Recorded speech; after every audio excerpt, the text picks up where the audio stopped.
കന്യാസ്ത്രീമാർക്കെതിരായ കേസുമായി ബന്ധപ്പെട്ട വിഷയം സഭയിൽ ഉന്നയിക്കാൻ പ്രതിപക്ഷം ഹൈബി എം പി അടിയന്തര പ്രമേയത്തിന് നോട്ടീസ് നൽകി. കേസ് പിൻവലിക്കുക, ബജ്റംഗ് ദൾ പ്രവർത്തകർക്കെതിരെയുള്ള പരാതി ഗൌരവപൂർവ്വം അന്വേഷിക്കുക തുടങ്ങിയ ആവശ്യങ്ങൾ ഉന്നയിച്ചാണ് നോട്ടീസ്. വിനീത വി.ജി വിവരങ്ങളുമായി. വിനീത, നമുക്കറിയാം ഇതിനു മുൻപ് ഈ വിഷയം ചർച്ച ചെയ്യണമെന്നാവശ്യപ്പെട്ട് നൽകിയ നോട്ടീസൊക്കെ തള്ളുകയായിരുന്നു.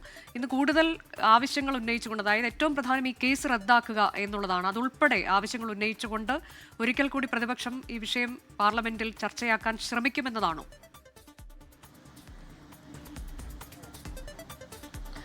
തീർച്ചയായും അനുജ സൂചിപ്പിച്ചതുപോലെ തന്നെ ഇതേ വിഷയത്തിൽ നേരത്തെ നൽകിയിരിക്കുന്ന അടിയന്തര പ്രമേയ നോട്ടീസൊക്കെ തന്നെ അന്ന് തള്ളിപ്പോയൊരു സാഹചര്യമുണ്ട്. പക്ഷേ ഈ പശ്ചാത്തലത്തിൽ ഈ കന്യാസ്ത്രീമാർക്കെതിരെ എടുത്ത കേസ് പിൻവലിക്കണമെന്നുൾപ്പെടെയുള്ള ആവശ്യങ്ങൾ അത് സഭ നിർത്തിവെച്ച് ചർച്ച ചെയ്യണമെന്ന് ആവശ്യപ്പെട്ടാണ് ഇപ്പോൾ ഹൈബി എം പി ഈ നോട്ടീസ് നൽകിയിരിക്കുന്നത്. അതിൽ ഏറ്റവും പ്രധാനമായും പറയുന്നത് ഈ കന്യാസ്ത്രീകൾക്കെതിരെ എടുത്തിട്ടുള്ള കേസ് പിൻവലിക്കുക, ഒപ്പം തന്നെ ബജ്റംഗ് ദൾ പ്രവർത്തകർക്കെതിരെയുള്ള പരാതി അത് ഗൌരവപരമായി തന്നെ അക്കാര്യത്തിൽ ഒരു അന്വേഷണം വേണം.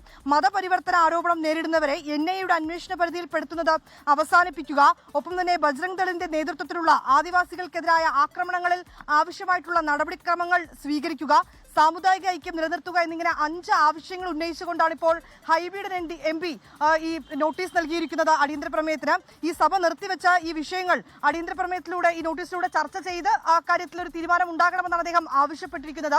അനുജ സൂചിപ്പിച്ചതുപോലെ തന്നെ നേരത്തെയും ഈ പ്രതിപക്ഷം ഈ വിഷയങ്ങൾ ചർച്ച ചെയ്യണമെന്നൊക്കെ ആവശ്യപ്പെട്ടുകൊണ്ട് നോട്ടീസ് നൽകിയിട്ടുണ്ടായിരുന്നു. പക്ഷേ അത് ഒരു ചർച്ചയ്ക്കെത്തുകയോ അല്ലെങ്കിൽ അതുമായി ബന്ധപ്പെട്ടുകൊണ്ടുള്ള തുടർ നടപടികൾ ഉണ്ടാവുകയോ ചെയ്തിട്ടുണ്ടായിരുന്നില്ല. നോട്ടീസൊക്കെ തന്നെ തള്ളിപ്പോകുന്നൊരു പശ്ചാത്തലമുണ്ട്. ഇപ്പോൾ ഇവരുടെ കേസ് പിൻവലിക്കണമെന്ന് ആവശ്യപ്പെട്ടുകൊണ്ടാണ് ഹൈബി എം പി ഇത്തരത്തിലേക്കൊരു നോട്ടീസ് നൽകിയിരിക്കുന്നത്. ഇതിൽ പ്രധാനമായും 5 ആവശ്യങ്ങൾ കൂടി ഉന്നയിച്ചിട്ടുണ്ട്. അനുജ, കന്യാസ്ത്രീകളുടെ അറസ്റ്റുമായി ബന്ധപ്പെട്ട വിഷയം ഇന്നും പാർലമെന്റിൽ ഉന്നയിക്കാൻ പ്രതിപക്ഷം